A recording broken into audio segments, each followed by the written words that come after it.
I'm Valerie Bowers and I'm the great-granddaughter of William Hack. He was a very staunch union man. His first major role as a unionist was to take a leading part in the establishment of the Port Adelaide Coasting Seamen's Union, but his real work was the Working Men's Association. William was born in London in 1826, and then in 1850 he was convicted of housebreaking and larceny and sentenced to 7 years imprisonment. After 3 years of that sentence, he was transported to Australia and he was granted a ticket of leave, so that meant he could seek his own employment. And then a little over a year after that, he was granted a pardon. We believe that most of his work in Port Adelaide was labouring work.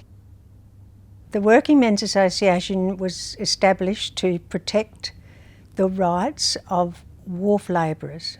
Its inaugural meeting was on the 18th of August 1872, and at that meeting he was elected Assistant Secretary and Auditor, so he was one of the first office holders of the WMA and instrumental in helping to write the Charter. He really wanted protection for the working men and their families, and to that end he was a major player in setting up an accident fund so that there were sickness benefits, there were funeral benefits. So all the way through William's involvement, you can see in the minutes that he was very committed to social justice. Apparently the first anniversary of the WMA was a very big occasion. So this is as reported in the Express and Telegraph the day after the meeting. William came into his own when somebody proposed a toast to the success of the Benevolent Fund.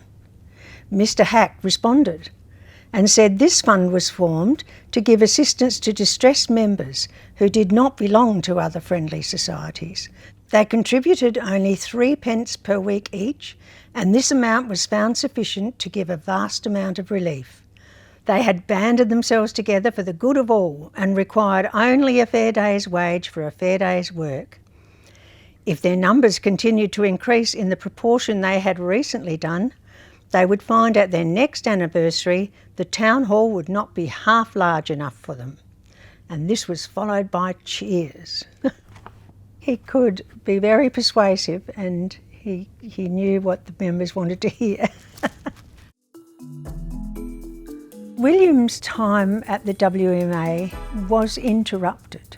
He and a Mr. Buck were charged with larceny and sentenced to 3 years hard labour for stealing 75 pounds, that's about 30 odd kilograms, of tobacco. Within a year of being released from prison, we see from the minutes that he is again Assistant Secretary and Auditor of the Working Men's Association. And he obviously wasn't cut out for a life of crime, because on both occasions of his transgressions he was caught in the act. The first time hiding under a counter, and the second time astride the wall making an escape. The other side to William was that of devoted family man.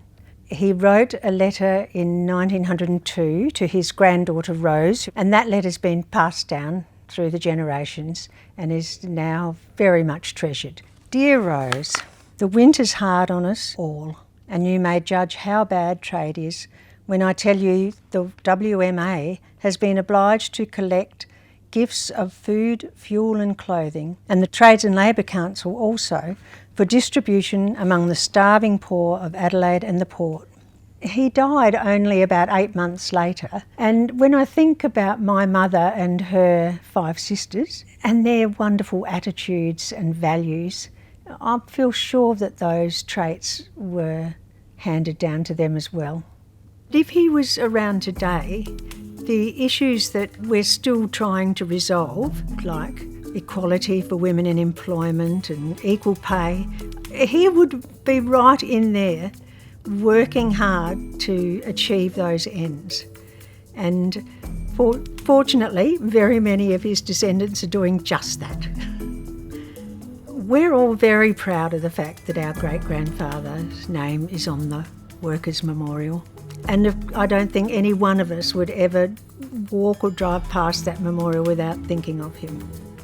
I wish I'd known him.